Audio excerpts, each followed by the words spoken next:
Okay, well, happy Friday. I finally posted this final project description, which goes into a bit more detail on what I'm expecting to see on the final report. Okay, it talks about a couple things, but so talks about how the points will work for the competition, and then it talks about the script verification. So you'll need to, when it comes time to submit your final project, you'll need to submit the script that generates the predictions for that you submit to the for the competition. So, and that requires that it needs to be able to run. Like if I download it onto my computer, can I run it and generate the same predictions that you used? All right, so it needs to be reproducible is basically what it says. Okay, and that's there's details on that. And then finally, regarding the final report, I provide an outline of what you need to include. So an introduction, some exploratory data analysis, which will kind of just explore some relationships between some of the variables and the response. Okay, there are many variables in the data set. So as you do your exploratory data analysis, you'll have to kind of choose, and I said up to 20, no more than 20 kind of graphics or charts to include. Okay, so I mean, if you want to have some kind of faceted diagram where there's like, you know, a bunch of different variables showing up there, that's fine. But I just don't want to have a scatter plot of y versus, you know, I think there's like 160, I don't know how many variables, but you know, 200 variables. I don't want 200 pages of graphics. Okay, so I said a minimum of 8, maximum of 20. So you're gonna have to kind of figure out what it is you want to include. All right, and if you do any kind of pre-processing or write some kind of recipes, you need to provide a description of what it is that you're doing. And then candidate models. Basically, I want you to have it put in a table of all the different models that you're going to be trying out, and whether it's you know, what type of model, and maybe you're going to change the engine or recipes, or you know, changes of hyperparameters or things like that. That will go in there, and then a section on how you've evaluated your model, and then how you select your final model. Okay, and then there should be at the end two appendices. One is your the script that you've used, and I want to see comments written in there. And then the last will be what each team member contributed to the report, just as an appendix. I won't be using this to kind of like make different. I'm asking for team member contributions, but I'm not going to use that to like change individual team member grades or something, unless there's like an outcry. You know, if there's like 4 of you and then 3 of you come to me and say like, so-and-so was completely worthless in the group, I don't think they deserve, you know, if there's like something like that, some kind of drama, you know, we can have a discussion. You know, my hope is that kind of thing doesn't happen. And if there is conflict within the group, please come see me you know, before the day of the day the project's due or something. Okay, and but we'll have that. Okay, so this is a description of what I expect for the final report. Let me know if you have any questions. And then I've also posted homework 3, and that's due next week. Okay, so I think is due Wednesday of next week. I posted it yesterday, I believe, but we have that. Okay, and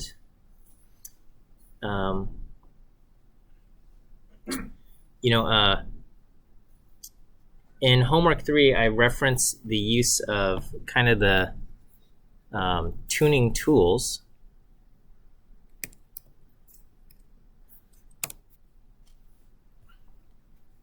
Okay,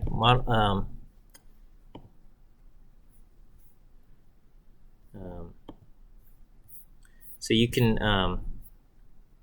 optimize some of these the different tools. So on Wednesday, when we fit the GLMNet, I kind of manually created a whole bunch of these models with different penalty levels and different mixture things. And there's actually a way to have tidy models go through and test out a whole bunch of different penalty levels or different values, so you don't have to manually create these. Unfortunately, I don't know. I was working on the script and then something happened, and then now my script disappeared. And you've probably experienced something frustrating with RStudio or something like that at some point in time where you were working on something and whatever you were working on disappeared. And so I'm gonna have to kind of rewrite that. And so I'll post a quick script a little bit later covering how to use, how to search for something like a penalty factor or change model hyperparameters in such a way that it's automated with tidy models. Okay. Question, yeah. I have a question about logistic regression, if that's fine. Okay, sure. Logistic regression. Comparing ones where there's like more than two categories, like the multinomial logistic regression. Huh. Like I was like in the book they were showing the equation for it, but I was confused how they derived it. Oh, I don't. Okay. I'm not gonna know the answer to that off the top of my head regarding that. They just like throw it out there. They don't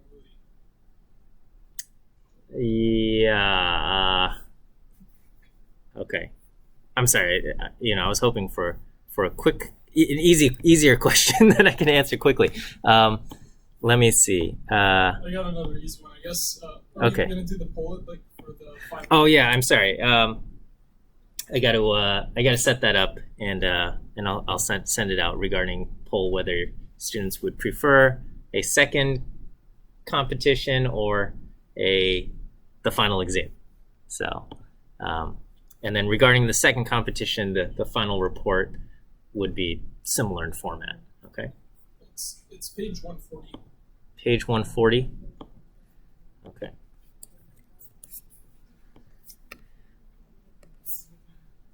Multinomial logistic regression.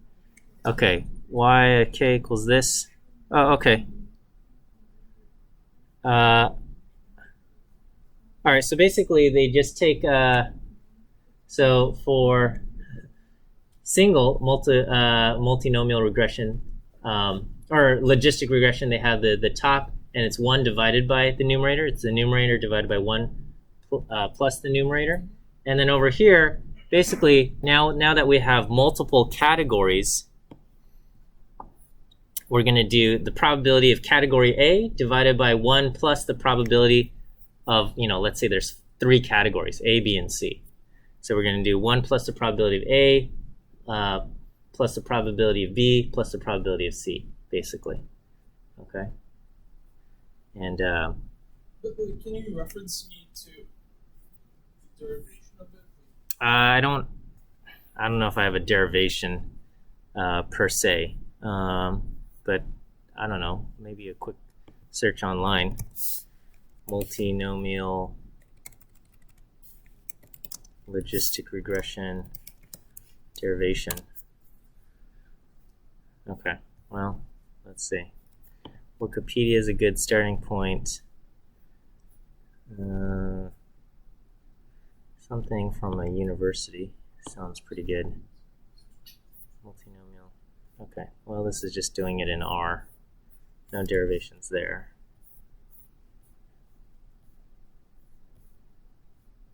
Okay, you might be able to parse through the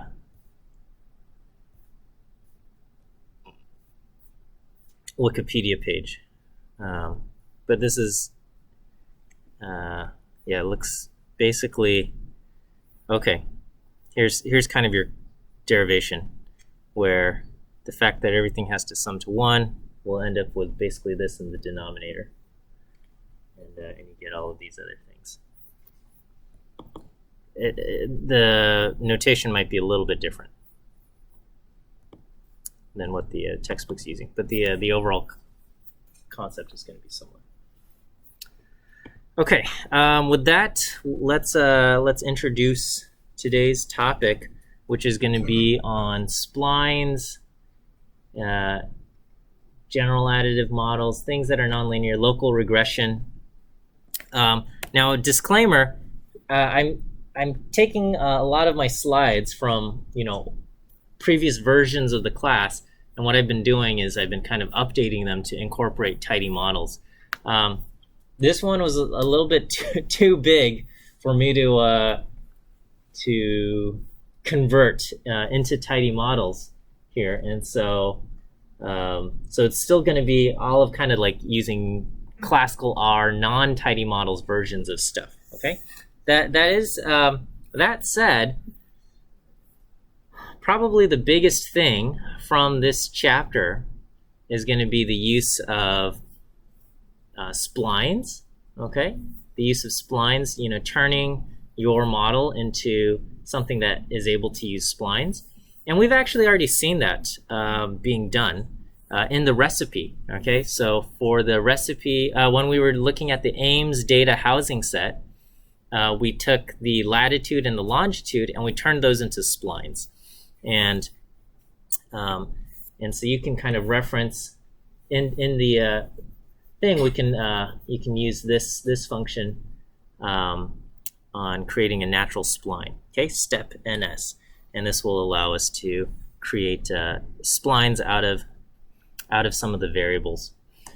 But yeah, as we kind of go through this will take a lot of kind of the classical approach of using base R and base R's tools and Anova to kind of compare things versus maybe the more modern approach using tidy models. That said, a lot of the kind of the base ideas behind why we would even want to do some of this stuff, that stuff still holds true. It's just perhaps the way we implement it has gotten a lot significantly easier if we use tidy models. All right, so chapter 7 from the ISLR textbook is titled Moving Beyond Linearity, and basically it just says, all right, we've got linear regression models, okay? Linear regression models looks like this, and basically we're just saying y is a linear combination of our x terms. And even if you were to take some of these x values and you were to exponentiate them, okay, and have this to the second power, have x to the third power, so on and so forth, and you have some kind of polynomial model, that also is still it's an additive model. Okay, we're taking coefficients, different beta coefficients, multiplying them by some term, and then we're adding them together. And really, if you were to just create another variable y that's equal to x2 and z equal to x3, then now you have basically a linear model of variables x, y, and z, rather than thinking of it as x squared, and x to the third power.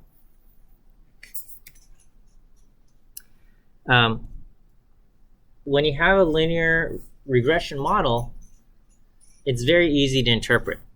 Okay, you take a look at each coefficient and you say, hey, if x1 goes up by 1, our prediction for y goes up by beta 1. If x2 goes up by 1, our prediction for y goes up by beta 2. And linear means that change in that effect is constant throughout the entire range of x. Okay, so whether x is big or x is small, adding 1 is going to have the same effect to y hat, right? So it's kind of just like if you buy 3 eggs versus 4 eggs, how much does your price go up versus do you buy 300 eggs versus 301 eggs, right? And if the price is the same for every single egg, then it's going to be linear. But if you get bulk discounts, right, once you order over 100 eggs, maybe the cost per, I don't know why I'm talking about eggs, but like the cost per thing goes down, okay, in bulk, then it's no longer linear, right? And then sometimes the opposite happens, right? Like fuel consumption to go 20 miles per hour versus 21 miles per hour, you know, how much more gas are you using to go one versus the other, versus like 80 miles per hour and 81 miles per hour, right? That increase of just 1 extra mile per hour in speed probably requires a lot more energy than, you know, going from 20 to 21 or something like that, right? And so sometimes you have kind of the opposite effect where it, you know, so anytime it's not constant, then it's no longer be linear, and you need something to explain to be able to explain versus just the linear tools that we have. So the eventuality of all of this is the generalized additive model. Okay, now our textbook calls it the generalized additive model.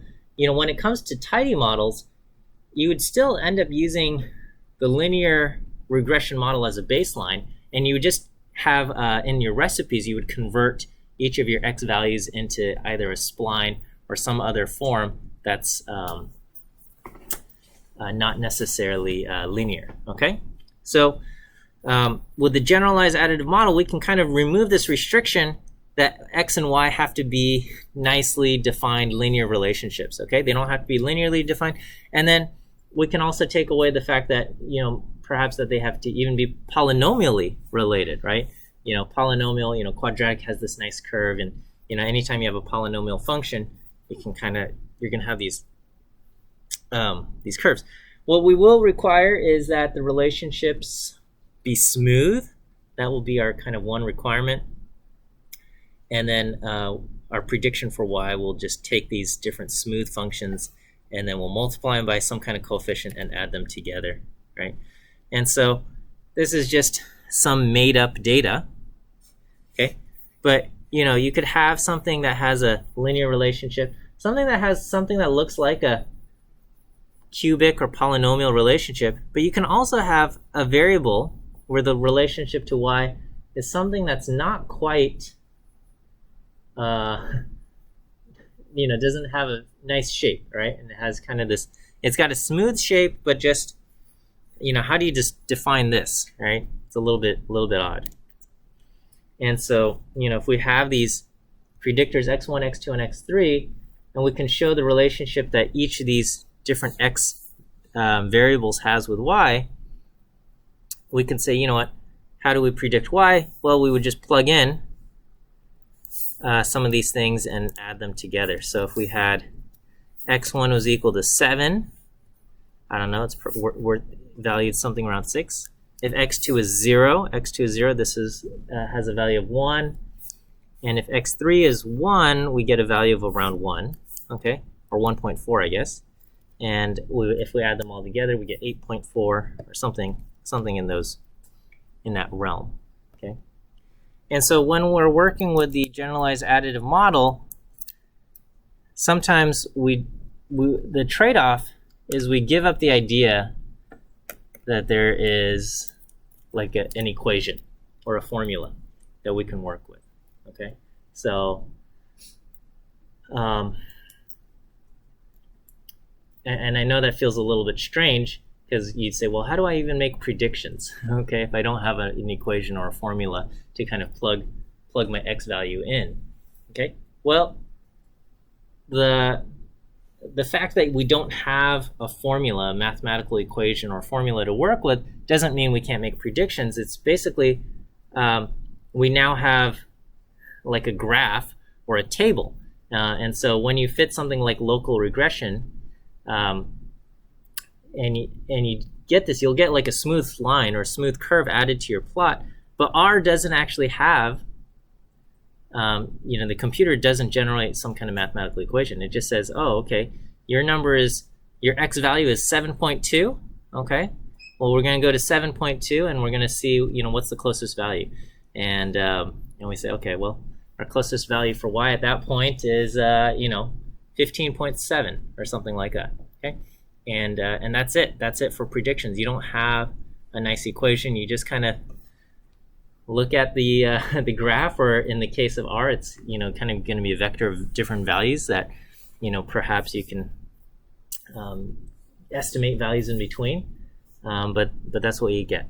Okay, so if we take a look at the relationship between x1 and y, there is some kind of relationship, okay, in that it increases from x1 to 5. It increases kind of rapidly, and then from around after that it kind of levels off, and then in the later values of x1, like 9 and 10, it starts to decrease, or decrease even more rapidly, right? And so we might not have some kind of clear equation or polynomial relationship, but we can still kind of describe it. You could think of, is there a relationship between human height and age? Is there a relationship between human height and age? And how would you describe that? Well, we would say, all right, babies are born and they don't even have a height because they can't stand, so you get a length for a baby. And then at some point they're able to stand, and that's like when you can start measuring height. But even that, so maybe around age 2, all right, so age 1 they can stand and walk, maybe age 18 months or something, okay, you can start measuring height. And then what you'll see is, height increases every single year, all right, until some point, somewhere between age 15 and age 20, people stop growing, right? Some people stop growing early, some people keep growing until, they're still growing in college and things like that, and, and maybe they stop growing at around age 20, okay, something around there. And then pretty much same level height, okay, it levels, and then as people age and get older, maybe their posture gets worse, or their bones or things, wear down and things like that, and maybe in old age their height actually goes down a little bit. That is those are possibilities there. And so how do you describe that? There is a clear relationship in that. If you look at data across many people, you would see a similar kind of trend. It's just I don't know if we can have a single relationship there. Okay, so we'll look at some possible relationships that can be used to describe some of these nonlinear shapes. Okay, so we'll start off with polynomial regression. This is pretty simple. You just take your x and you'll raise it to the second power, raise it to the third power, so on and so forth. One issue with polynomial regression is that when you get to things like x to the 7th power, x to the 8th power, they accelerate very rapidly. Okay, a small change in x going from 100 to 101 when you're raised to the 8th power makes a huge difference. Okay, and so you might be able to get your polynomial regression model to fit well on the data that you have, but then if you ever try to start extrapolating, okay, meaning like we've collected data for the last 20 years, let's predict what's going to happen 5 years into the future, right? That gets very dangerous, especially with polynomial regression. And with polynomial regression, even like predicting 1 year into the future based on 20 years of past data could end up wildly off the mark. It's because polynomials are just they accelerate very rapidly as soon as you exit the region where you've collected data. Maybe you can get it to fit real nicely there, but as soon as you take go beyond that, it could change wildly. Okay, and so again, this is all kind of based on the older approach, but you could just use ordinary least squares regression. One issue, so in in tidy models, there is a step recipe. Tidy models recipe polynomial.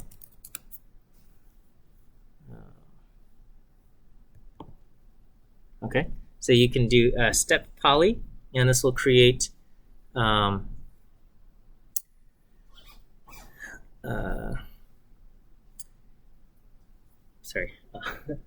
polynomial basis function, basically raising it to the second or the third power or things like that. Okay, and you can specify what degree that you have and all of that. Okay. And then you have different options.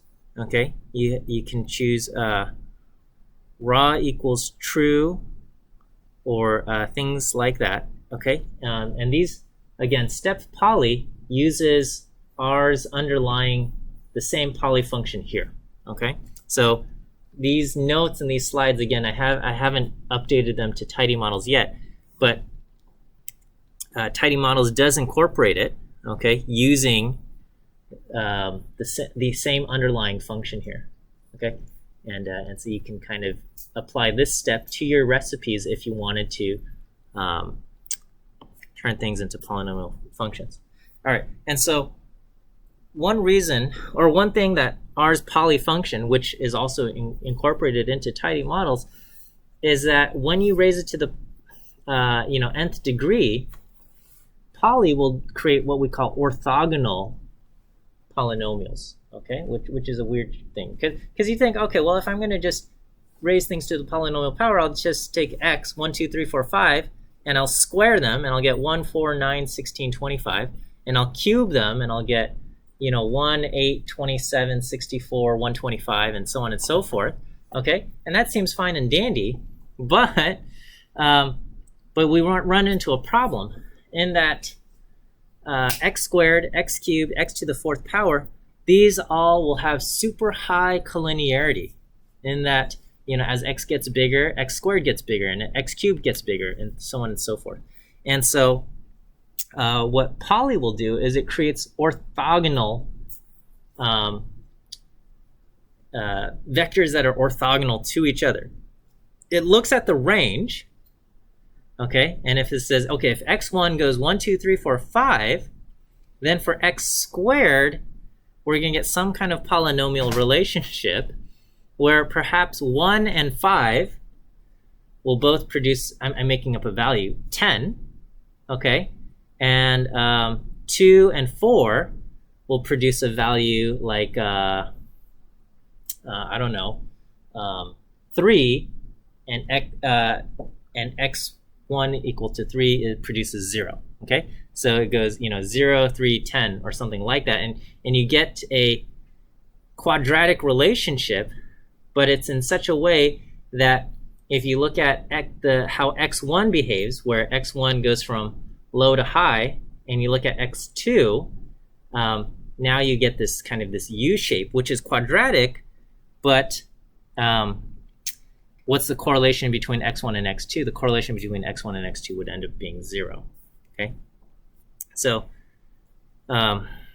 so here, if I use the polynomial function and I take the sequence 0 through 10, we get no covariance between x1 and x2, or x1 and x3, or x1 and x4. Okay, and if I plot this, this is kind of what it looks like.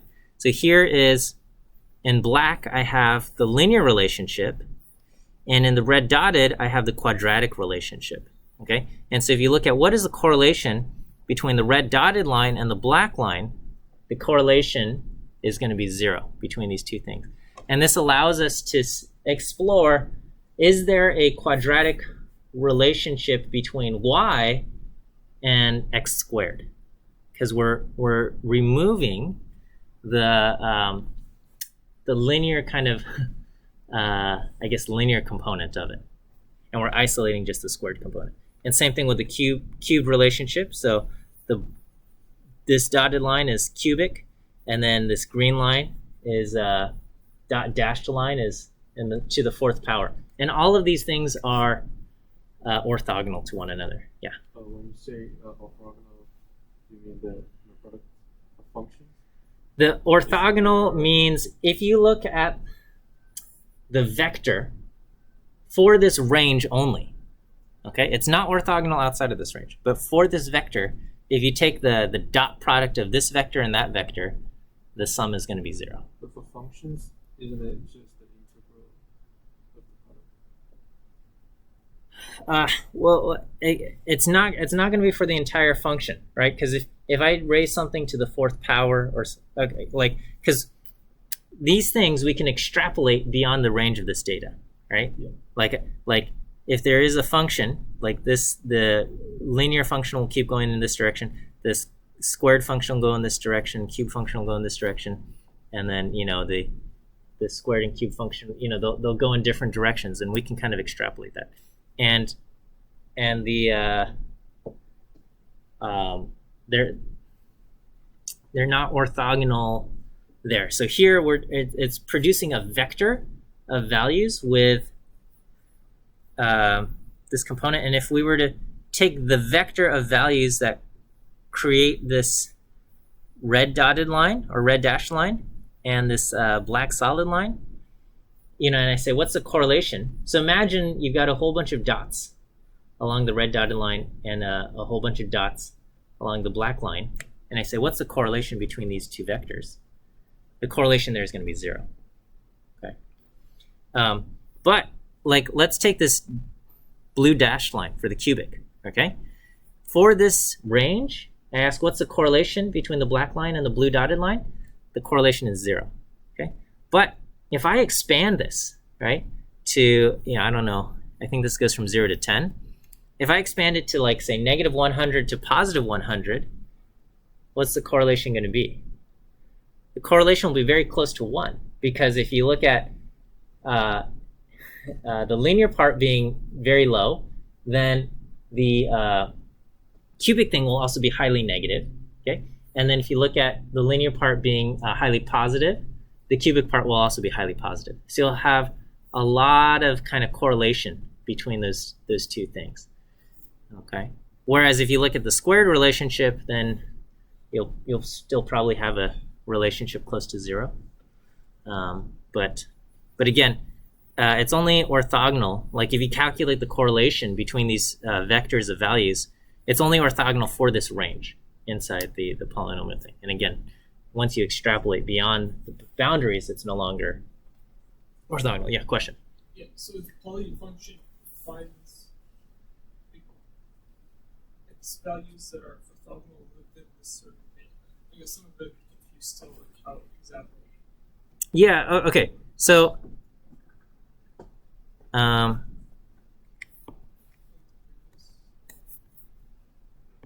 okay, so let's say let me see if I can explain a little bit here. Okay, so let's say x is 0 through 10. Okay, so x is 0 through 10. Now if I just do x squared, okay, I will get this. Something, where we start off 0 and that goes up to 100, and what is the correlation between x and x squared? We get the correlation between x and x squared to be something around 0.96. Okay, so these two things have high collinearity.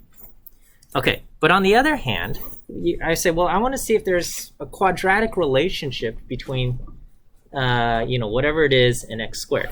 Okay, what I can do is I can do x minus 5 quantity squared, right? Okay, and so if I do this,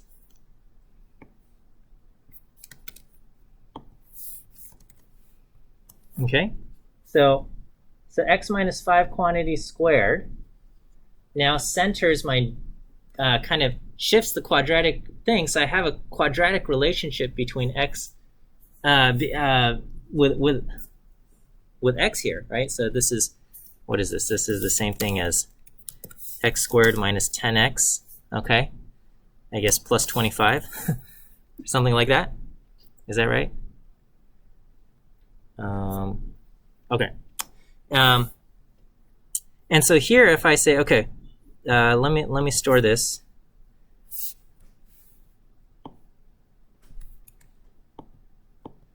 We'll call this x2.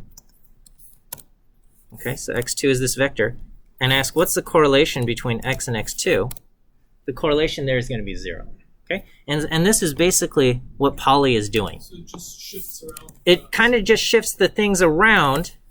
It adds basically some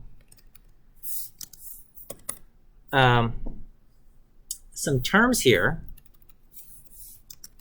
Okay, so that's all it's doing for x squared. It gets more complicated for x cubed, okay, and x to the fourth and things like that. But it's basically, this allows there to be a quadratic term, and it subtracts off some kind of linear component here, so that when we say, is there a relationship between y and x2, it's only looking at the quadratic thing, and not, and it's not going to get confused with kind of the collinearity between x and x2 as well.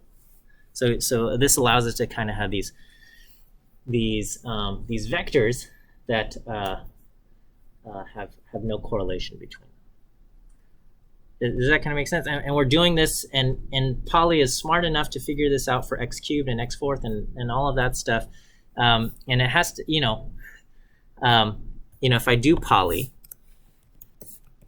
on x and I say degree 2, it's not going to be this nice clean thing. Okay, it scales x1, which is 0 through 10, to this thing, negative 4.76 to positive 4.76, and then it scales x2 to be, I don't know where these coefficients are.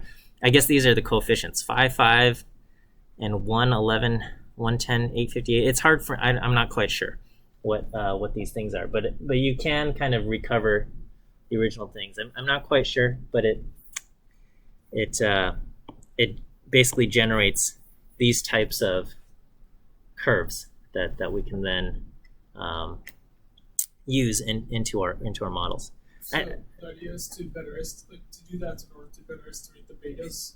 Yeah, it helps us to estimate the betas better for just the quadratic component, or just the cubic component, or just the fourth power component. Because if we just took the raw values directly, then you have high collinearity, and we know when you have high collinearity, you're subject to kind of more variance in your estimates there.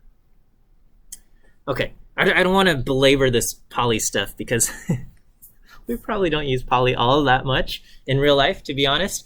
I mean, if you suspect, like, based on some kind of physics thing where you say, oh, there's got to be a squared relationship, right? Like you're trying to figure out, like, what's the role of, like, I don't know, in physics there's all these like squared things, right? Like inverse squared laws for like gravity and gas and air pressure. I don't know, right? So like from physics, maybe you go, oh, okay, there's got to be some kind of inverse squared relationship or something. Sure, go ahead and use Poly, right? If you suspect there's something like that. That makes sense, right? But then probably beyond these squared things, I don't know, in physics, are there a lot of like cubed relationships? I don't know, okay? But like fourth to the fourth power or fifth power or sixth power, it's hard for me to comprehend like how many things in real life have fourth order relationships or fifth order relationships, like, and rarely do the fourth, fifth, and sixth higher order relationships and things come into play. Squared relationships, sure, okay, that those happen often enough, and Poly could be useful there, but beyond cubic, right? I don't know. Okay, so let me give you your first view quiz answer for today. The letter E as in elephant. E as in elephant. First view quiz answer for today. Okay, so again, I didn't use tidy models. I just used LM, and I said, okay, what's the relationship between y and x? And then here I do y and Poly to the second order and then y and poly to the third order, okay? And the true relationship, I've made this up. I took some vector called distance 20 through 60. The true relationship is y is equal to distance squared plus some random noise. Okay, so the true relationship is that there's no linear or cubic thing, but it's finding this. Okay, so here, so I create these three models, and then again, using the classic kind of approach, I use Anova to compare these three. All right, with tidy models, we'd probably just use cross-validation and some kind of RMSE to evaluate this. But here with Anova, we can say, okay, do you guys remember how to read Anova outputs? Or was this never covered? I don't know. Okay, so model one is, these are all kind of like nested models of each other, sort of. And so each one, this one, we have 41 observations, and then the first model uses up 2 degrees of freedom, so we have 39 degrees of freedom with our residuals. And then model 2 uses 1 additional degree of freedom, and model 3 uses 1 additional degree of freedom. And Anova is basically asking the question, was it worth using that extra degree of freedom to, you know, squeeze out the whatever additional r squared you're getting? And so going from 39 to 38 degrees of freedom, using up 1 additional degree of freedom, it says, yes, definitely worth it. Going from 38 to 37, going from the quadratic to the cubic thing, it says, no, it wasn't worth it there. Okay, so kind of using our classical tools, we say, all right, based on this, the quadratic one was best, right? Okay, and then if I plot this, you know, it'd be hard to see, you know, what's the, here's the dots and stuff, and this is the difference between the linear and the quadratic and the cubic. Cubic's in blue, quadratic in red, and they all kind of look okay, but the red one does the best fit when you plot this. Okay. All right, we're gonna keep moving on. So forget the poly stuff, and we're gonna go on to we're gonna get to splines. Okay, and we're gonna build our way up to splines by first talking about step functions, okay? Step functions basically look something like this, right? So you have some kind of data, and a step function is just says, okay, within this segment, we're gonna take the mean and just plot some kind of average here. And then in the next segment, we take the mean and we plot some average, and then the next segment, we take the mean and we plot another average, and so on. And it's kind of just like, you know, think of your average elementary school student, and you're basically saying, okay, from first to whatever, 5th grade, what's the average student? Okay, and it's going to be like a 3rd grader, all right? And then you say, think of your average middle school student. And so you got what, 6th, 7th, 8th grade, and you think of your average like 12-year-old something, okay? And then you think of average high school student, and so that, you know, now you're saying, okay, 9th, 10th, 11th, 12th grade, and, you know, you're probably thinking of some, you know, sophomore or junior in high school, right? And so you're just kind of segmenting your life, or segmenting whatever it is, and you're just taking an average for all of those things, right? That's kind of how, what is it, like marketing goes, right? They say, okay, they have different segments of ages, right? If you're 13 to 17, they target certain ads for you. 18 to 24, okay, is another thing, and then, you know, 25 to 35, they target all of these different, you know, the commercials that they or the ads they feed on your onto your browsers and stuff is based on just kind of segments here, right? And step functions just says, okay, you know, let's just fit a flat line here for each of these things. Okay, now mathematically, what does this look like? All right, we basically have an indicator function. The indicator function is a 0 or a 1. It's a 1 if this condition is true. It's a 1 if x is between C1 and C2, and it's a 0 when it's not. Here it's a 1 if x is between C2 and C3. It's a 0 when it's not. And basically the sum is just your baseline plus the beta coefficient with each of these indicator functions, right? So if this is your baseline here, you add beta 1 and you get up to here. For when you're inside this zone, you add beta 2. When you're inside this zone, you add beta 3. Where do you put your cut points that separate the different zones? It's a lot of times arbitrary, okay? A lot of times it's arbitrary. I mean, who decided elementary school in the United States? Well, actually, depending on which school district you're in Los Angeles, elementary school sometimes ends at 6th grade, and you have junior high going 7th and 8th grade, and then, or some schools go, end at 5th grade, and then middle school goes 6, 7, 8, and things like that. And it's arbitrary. It's arbitrary. And, who decided 18 was the year that you get to smoke and vote or actually, no, smoke is now 21. Okay. So what do you get at 18? Buy lotto tickets, open a credit card, take out student loans. That happens when you're 18. But smoking, 21. Arbitrary, right? People just say, okay. So, maybe this is where it's helpful to have like knowledge of your subject, and you say, okay, it kind of makes sense to put a cut point here. Okay. So anyway, there's a function in R that says cut, and is there a cut in? Actually, I don't know. This I'm not familiar with. I haven't tried it. I haven't tried this in recipes. Basic functions. Is there a cut? Step cut. Look at that.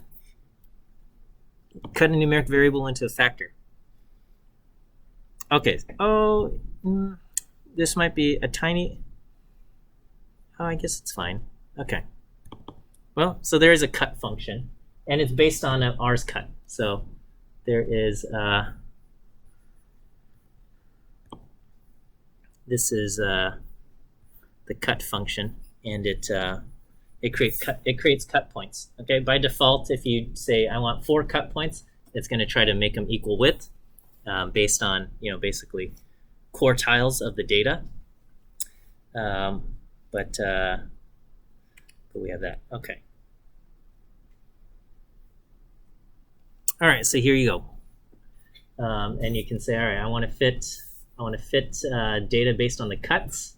And it does it for you. So all of these things you can implement with tidy models in their recipes. But sorry, I don't have them in the notes here. Okay. What we can also do is we can create these basis functions. Okay. Much like these indicator things. Okay. But we can take them, and we can turn them into kind of polynomial relationships. So rather than just x, some kind of flat line thing, we can take these things and basically make little polynomial curves. All right. Now, we don't do this in real life. This is just shown as like an intermediate step for us to get to splines, which is where we want to go. Okay. So piecewise polynomial curves, I don't think anybody actually really does this. But the idea is, within some, you have these cut points, we call them knots now, and between the knots you fit some kind of polynomial function. Okay, fine, all right. And what we try to do is we say, well, you know what? Let's make them continuous. All right, we're going to put some kind of restraint to require that the polynomial, the things are continuous at the knots. And eventually what we want to do is we want to make sure that the function is smooth at the knot, okay? Not just some kind of continuous function, but what we want is something smooth. And how do we make sure that things end up smooth at the knot, okay? We use what we call a truncated power basis. It's just a lot fancier sounding than what it really is, okay? Basically, at each knot, we have, so the knot is located at xi, okay? And I don't know how to write this. This is the symbol. But how do you write this by hand? I don't know, okay? Because, you know, I don't know. I don't know how to write Greek by hand. They didn't teach this to us in elementary school. So anyway, this is xi. This is the Greek letter xi. It's the location of the knot. And you have, when x gets bigger, goes past the knot, it's basically, you have a cube function, right? So the cubic function looks kind of just,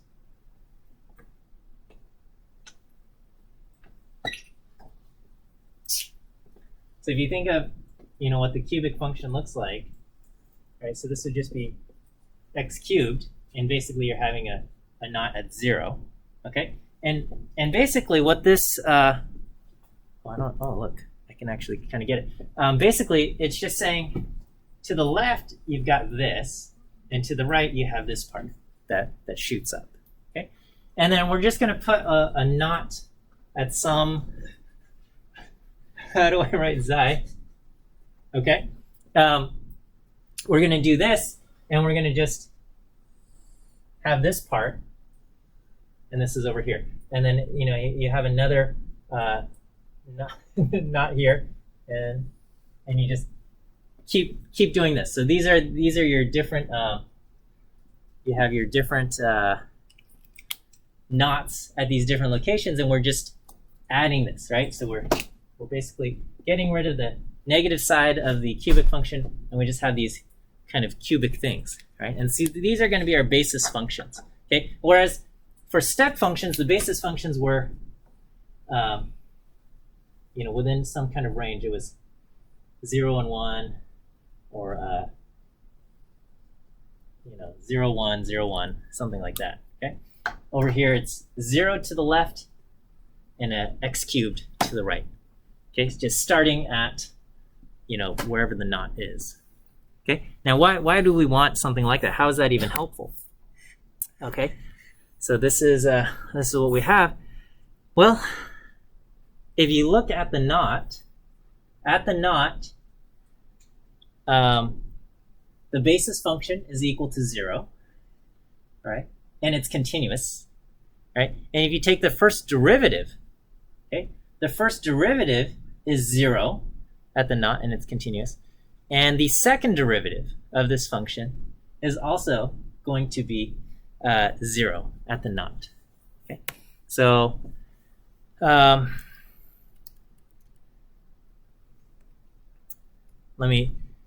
let's just take a look here. Okay, so here, if we create a knot at, say, 4, okay, what is the value of the function at 4? At 4, coming in from the left, it's 0, and then at 4 coming in, so this is at xi equals 4, and this function is x minus 4 cubed, and from the right hand side it's there, and on the left hand side it's 0.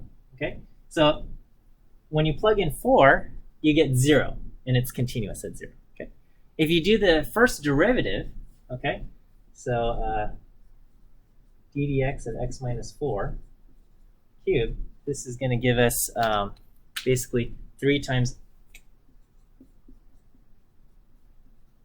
All right, and if you plug that in, 4, you know, coming in from the right, it ends up 0, and so it's continuous. The first derivative is continuous there.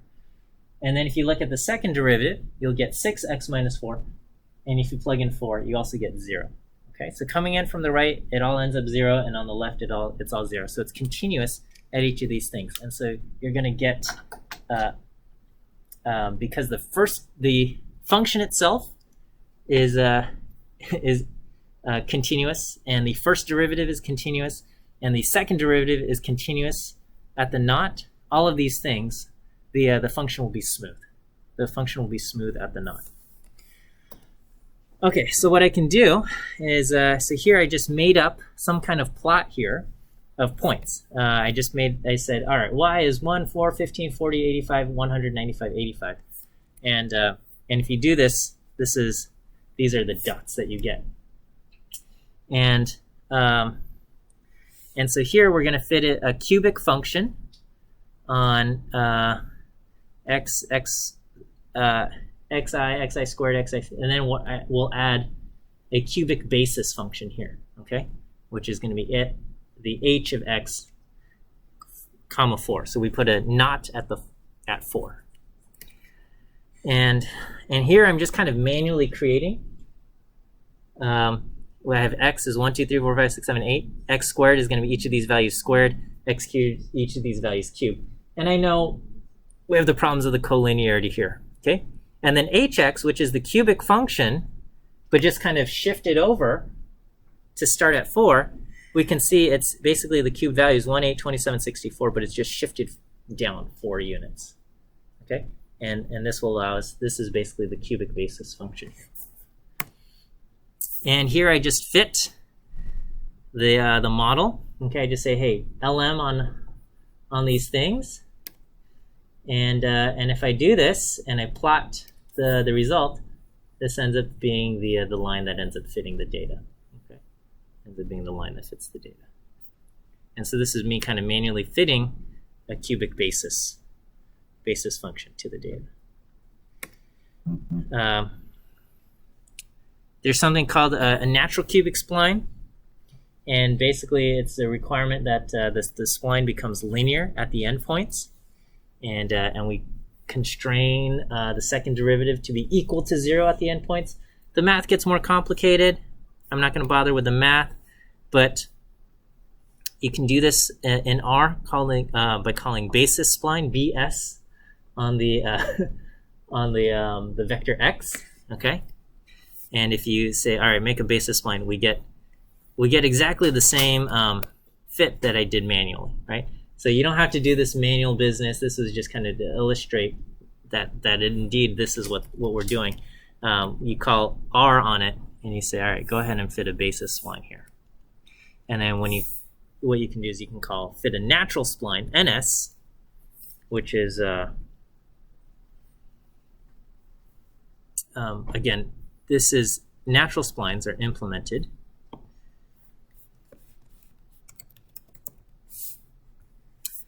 Okay, so actually you got all of these. You have the basis spline, and the natural spline. Okay,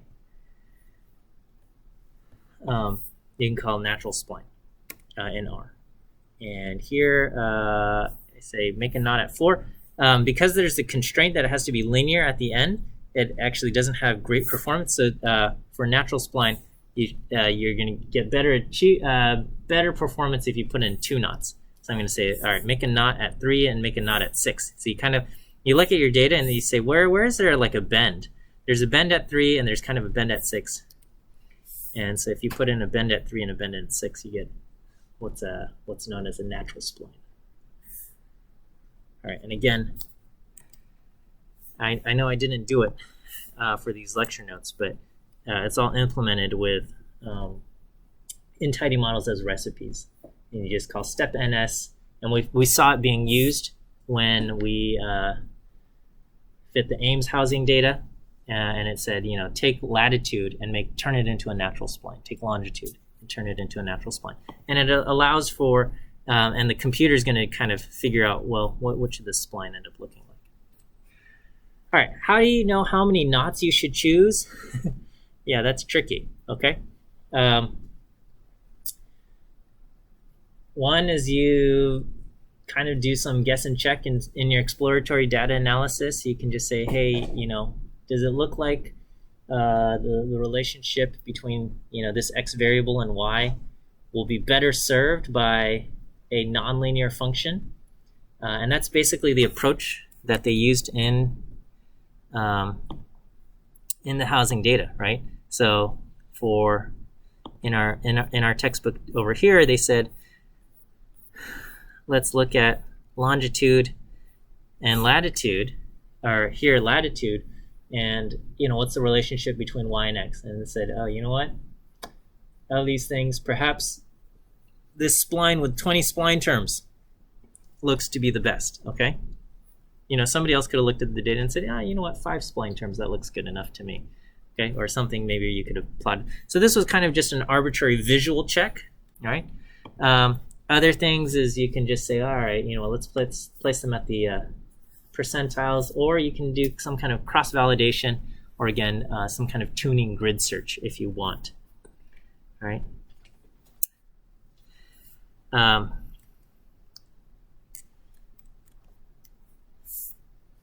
There's something known as the smoothing spline, okay?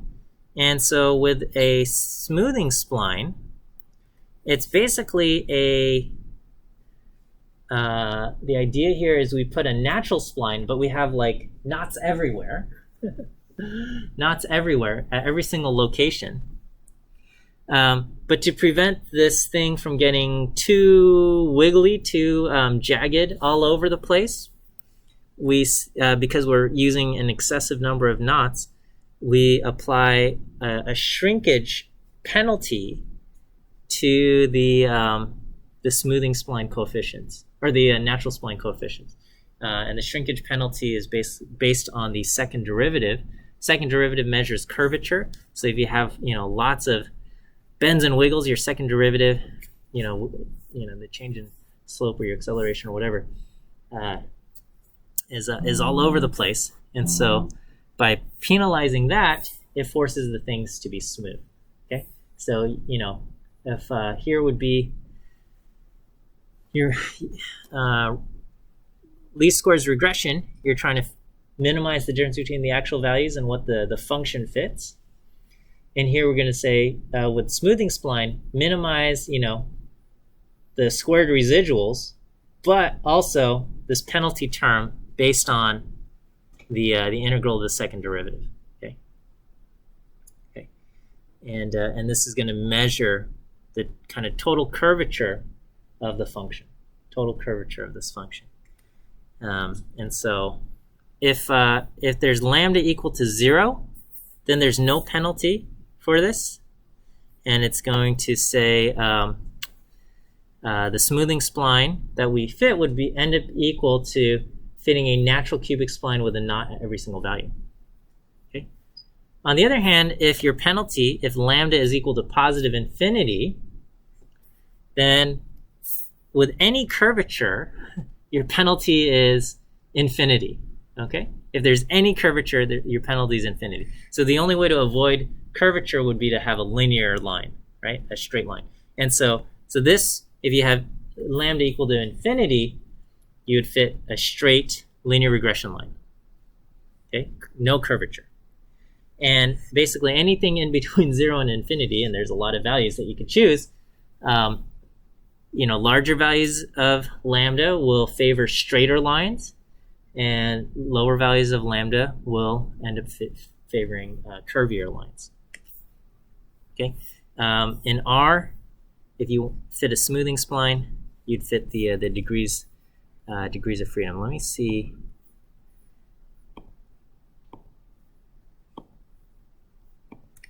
I don't know if there's. Yeah.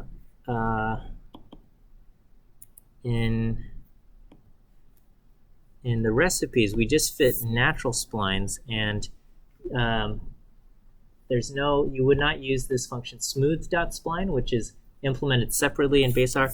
Over here with natural splines, you can select the degrees of freedom as a hyperparameter, which is going to allow you to have higher values of the degrees of freedom is basically will implement the smoothing spline. Okay, so in kind of base R without tidy models, we have different functions from natural splines and smoothing splines, and with tidy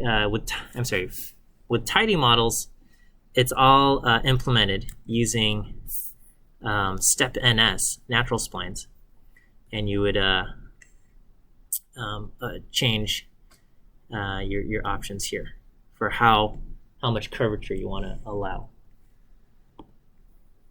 And this just illustrates the difference between two smoothing splines, and this looks a lot more jagged than it really is because I think when I plotted it, I didn't put in a bunch of values, but that's what we have.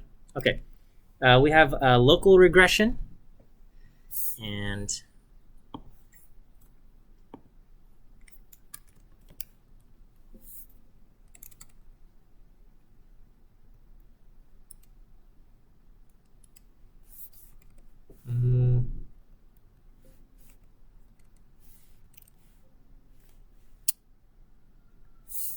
I don't know if we have, let me see.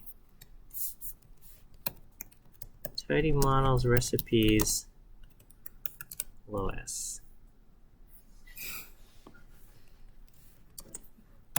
Thank you.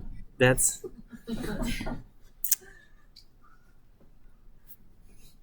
it's not what I'm looking for. Must include low S.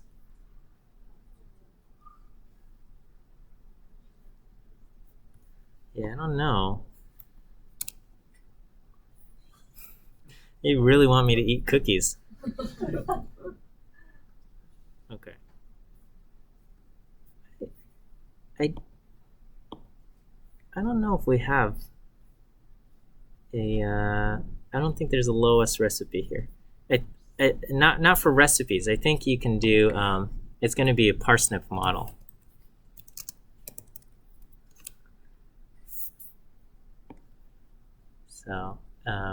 So as far as the models go, let me see. No.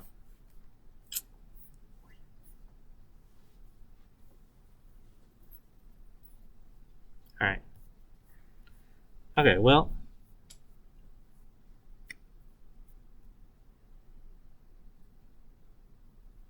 yeah. We don't really bother with this, do we?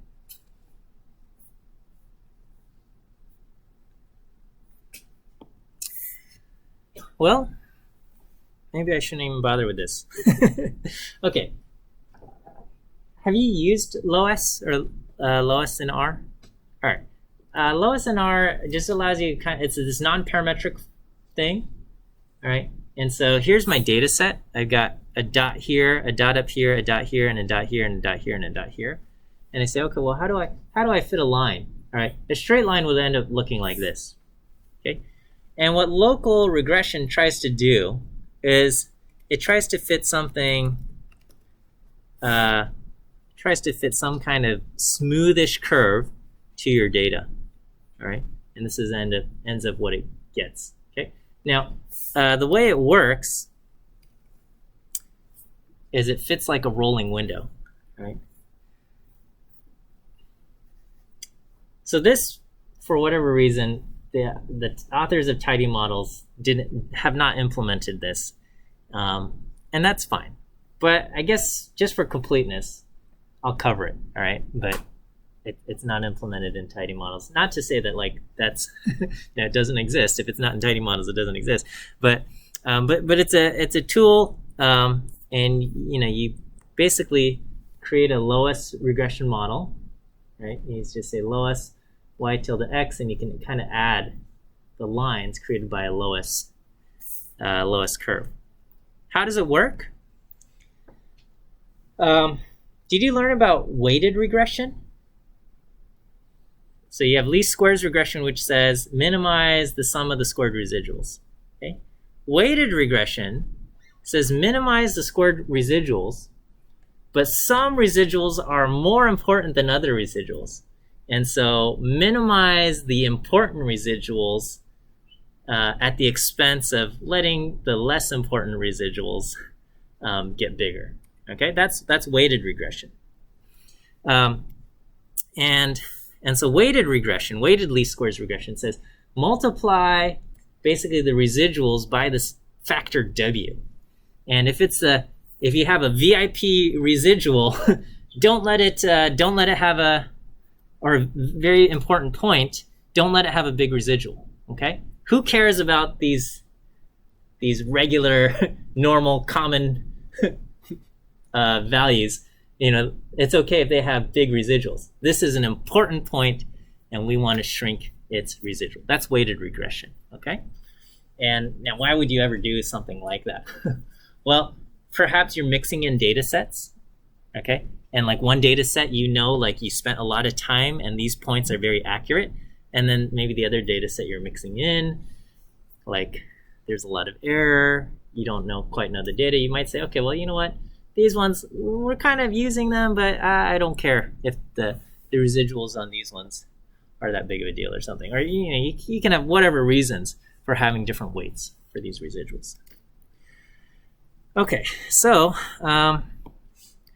what this picture is supposed to be is, so these are the points, okay? And here, this is a weighted least squares regression, just fit to these 3 points. And we said this black line is least squares regression, but it's weighted, and so it says, you know what, shrink the residual for this red point a lot. Shrink this one's less important and this one's the least important. And then these gray points, they have weights of 0, in that it doesn't even care. It's like this data didn't even exist. So this is just what would happen if you fit a least squares regression line to these 3 points and you said this point's the most important. You're going to end up getting this line. And you can see it kind of traces the same path that the low S takes. All right. And then, so low S, I don't remember what it stands for. It stands for local weighted something. Sum of squares? I don't know. But there's a local part and there's a weighted part. And I don't know what the S is. But basically, the weighted part is you're fitting this. The local part is only points around kind of a certain zone matter, right? We've thrown away these points.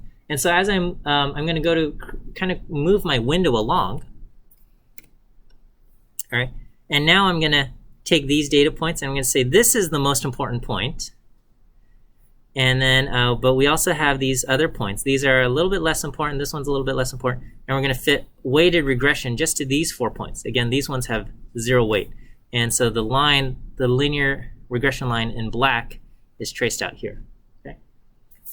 And then we move along. And now I'm moving the window. This is now the most important point. These are second most important, and these are your least important points. So it really doesn't care too much that there's a huge residual between yellow and this line here, right? There's a huge residual for the linear regression line right here and here. It doesn't mind so much. And this one's not even weighted at all, okay? Here it's really just trying to fit some of these points the most. And so we end up getting this line. It's not exactly the same as that lowest traced out, but it gives you an idea of where these things are coming from. And again, if we move the window along and we say, all right, now this is the most important point. These are your second most important points. These are the least important points. And this one doesn't matter. It just coincidentally happens to run through it. This is the regression line that we get. And then here, moving along, this is now the most important point. These are second most. This is the least important. Okay? And so kind of tracing this all out, this ends up being the curve that you end up getting, okay, in red, right? And so locally weighted regression basically fits within a small window of points a linear regression line that's weighted, that says, you know, the points closest to the center of my window are most important, and we really want to shrink the residuals there. And as we move further away, I'm okay with something that doesn't quite fit. So that would be low S. But for tidy models, I don't know. Let me see. Let's go back to our tidy models, local regression.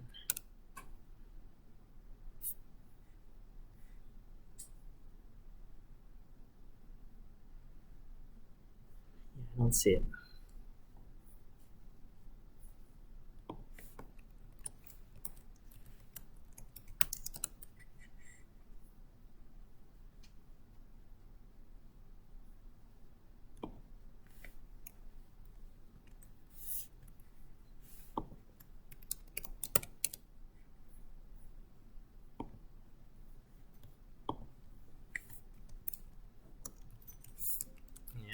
Okay, different models, but not.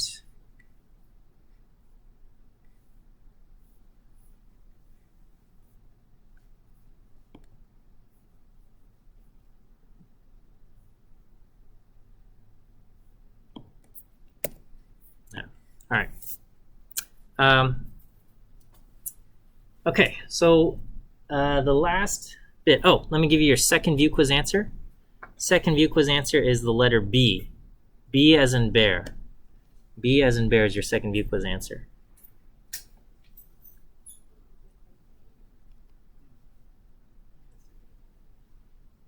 Okay, B. B as in bear is your second view quiz answer. Okay, so there is the generalized additive model, and this was something this was actually created by the authors of the textbook, Introductory Statistical Learning with R. And basically, you're going to take these non-linear things, and you'll create an additive model. And you just kind of add the things together. So here we're looking at some wage data, and there's different factors. One of them is age, right? And where they're saying, okay, what are people's income? What are their wages based on different ages? And the x-axis got cut off here. But basically, what the data is showing is that, right out of high school or whatever, people's wages are low, and as they get older, their wages go up. And then while you're kind of mid-career, the wages seem to kind of level off.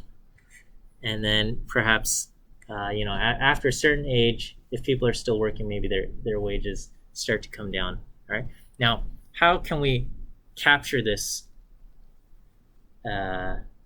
relationship between age and wage data if we want to kind of factor this in? Well, a linear relationship probably won't be best, so maybe we fit a spline or something like that, and we incorporate it in there. Okay. And so here are a few options, and we can fit. Here we write GAM, okay, and we fit splines with different degrees of freedom 2, 4, or 6, and then we can use Anova and all of this to kind of fit it. And so these are kind of the different splines that end up getting fit to the data, and we can say, all right, you know what, adding these additional degrees of freedom, or using up these additional degrees of freedom, was worth it. Going from 2 to 4 degrees of freedom, maybe not as much worth it going from 4 to 6 degrees of freedom. And that's what this Anova stuff reflects, and this is kind of the resulting data that we end up fitting. Okay, so is there a huge improvement between the red dotted line and the blue dashed line? Maybe not as much. Okay, again, with tidy models, you're going to continue just fitting everything using LM. So as far as it feels, we have in our book we call it a generalized additive model, but effectively it's still just a linear regression model. It's just the terms in this for the spline is that we've kind of converted our x from just a linear thing into something that has a different shape. Okay, and we account for the different shape that we might want to include by using the spline function in our recipe. All right, so this, to create the plot, the authors, you can see the code that they've used to create a spline, as they say, all right, let's use natural spline and different levels of degrees of freedom, and this allows for this. And here we're just going to take the recipe and call step ns on this thing, and that allows us to incorporate some kind of spline relationship. Again, for the degrees of freedom itself, we might want to use some kind of tuning setup where we say, all right, let's try out different degrees of freedom during our model tuning process. And again, I apologize, I don't have that script ready to go right now, but I'll post it showing how can you tune something like that. But I will warn you, don't just tune every single model parameter, okay? Use a little bit of thinking and just say, hey, do I really need to check if I've got 18 degrees of freedom, 19, 20, 21, 22, 23, 24, 25 degrees of freedom for the spline? It's not worth checking all of those things. Sometimes it's okay to make a decision, a judgment call, looking at your data, right? Kind of like the way the authors did right here. They looked at this and they say, you know what, let's go with 20 here. Okay, here's again,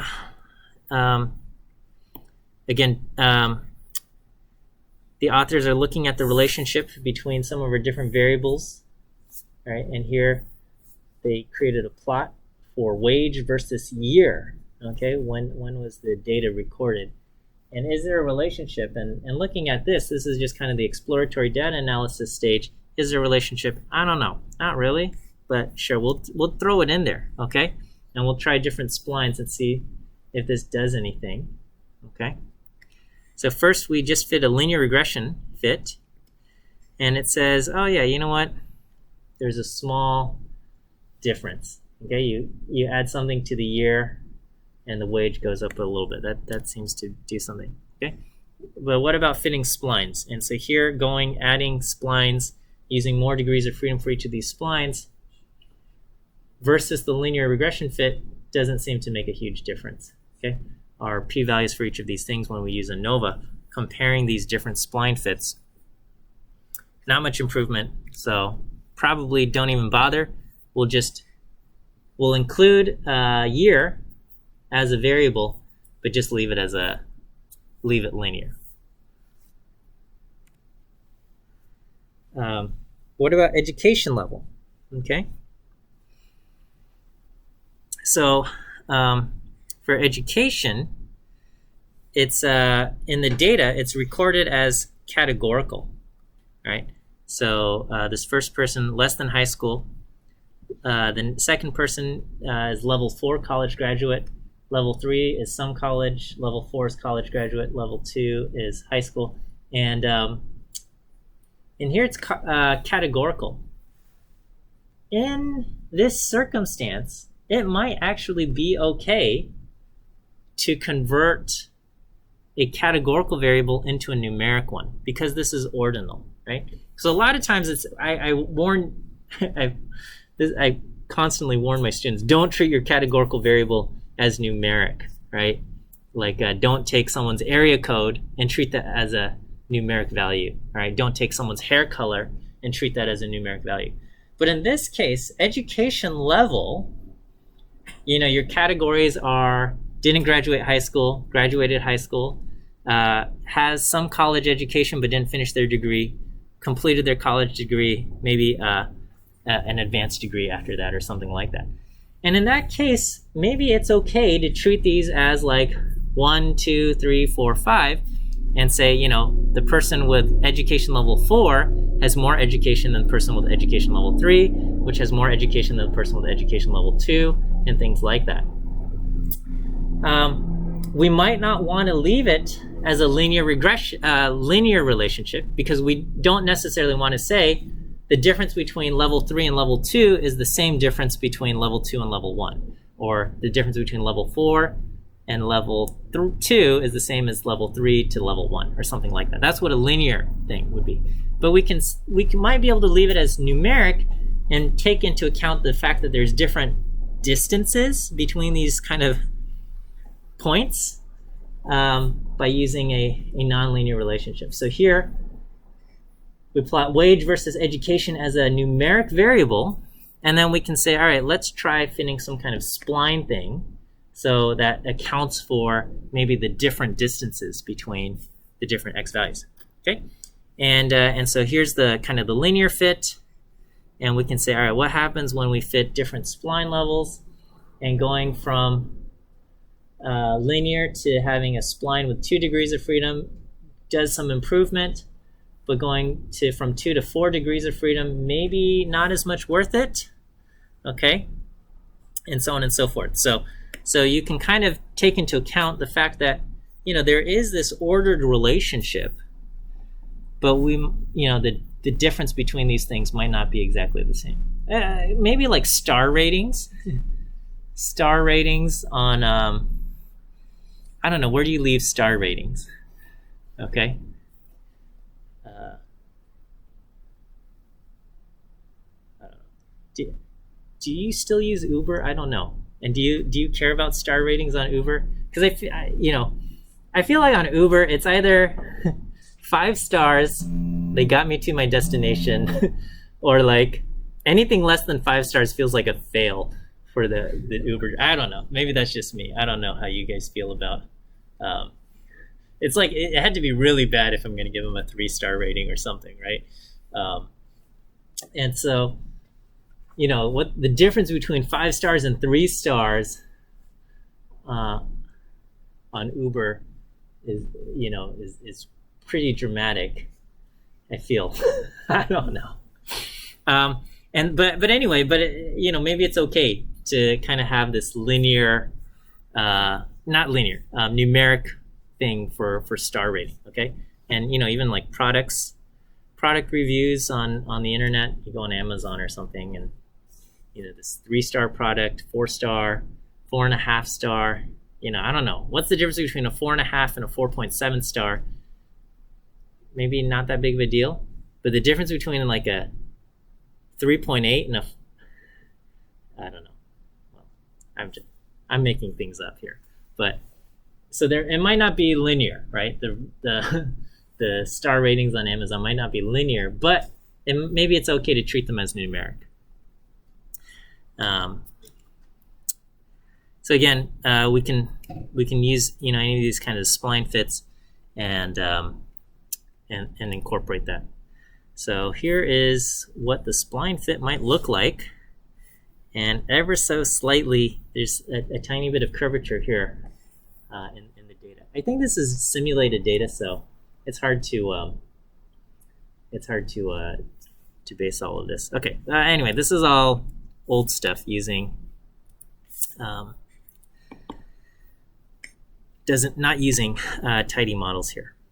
Okay. I don't know if you had any questions on all of this. I guess a lot of it comes down to incorporating some of the different recipes. How is your Kaggle analysis coming along? Have you guys started it? No, I don't want to see that. It's a challenging data set, okay? It's huge. There's a ton of variables, and you should at least be starting to do some exploratory data analysis, okay? Because what you don't want to do is you don't want to just throw the entire data set and say, okay, well, tidy models can do everything for me. I'm going to throw in all the variables and let's have it spit something out, okay? That's not a good strategy, okay? So do some exploratory data analysis. I don't know if U.S. politics was even something that was even remotely interesting to you, but it could be a little bit interesting to just go on the internet. And well, okay, be careful when I say go on the internet, right? Like you should know this. But just read up on some articles about demographics and political leanings and things like that. Younger voters tend to vote one way. Certain minorities may or may not, tend to vote one way or another, depending. And there's all kinds of different articles. This racial or ethnic group might feel more one way on certain topics, but other ways on it might align with a different party regarding other topics and things like that. And all of these things kind of play a different role and different factor in all of this stuff. And the data set is all about trying to make broad generalizations for an entire county based on just some demographic traits and education levels and stuff like that. I wouldn't recommend just taking the entire data set and throwing it into tidy models and say, hey, pick out all of the variables for me. But do some exploratory data analysis, and it might and I think it'll reveal to you, maybe I need to transform some of these variables, okay? Just because it's all of the different counties, with all of the different counties, some counties are very small, some counties are absolutely huge, Los Angeles County, the most populous county in the entire country, how many people live in Los Angeles County? What is this? Like 10 million, right? Population of Los Angeles County, something around 10 million. 9.86 million. Okay, that's a lot of people. Okay, that's it's like states by population. Or I want to go on Wikipedia. Okay, so if you say, well, okay, Los Angeles County would be, if it were its own state, would be the 11th most populous state. Okay, and there are 40 entire states with populations less than Los Angeles County. Okay, so that's just so some of the counties are just outliers, just by the fact of the size alone, right? California actually has some really big counties with with high populations, whereas you go to Iowa, Nebraska, not to dunk on the Midwest or anything, or Great Plains and stuff. They're chopped up into these little counties with fairly small populations. Okay, and so you might need to kind of control for that. You might need to account for that, and just start with something simple, and then I would say slowly build up your model to get something better and better performing, rather than throwing everything in there and saying go for it. Okay, so those are some ideas to do it, and please get started sooner than later. Okay, get started sooner than later. So definitely this weekend, load it in there and start exploring things. Okay, set up Zoom discussions with your group mates and things like that. Okay, that's all I've got for today. I will post a script showing how to do hyperparameter tuning onto Canvas as well. So when there, last view quiz. Thank you. Letter B as in bear. B as in bear is the last view quiz answer. Okay, have a good weekend. We'll see you next week. Good luck as you work on your analysis and model fitting for Kaggle. All right, see you later.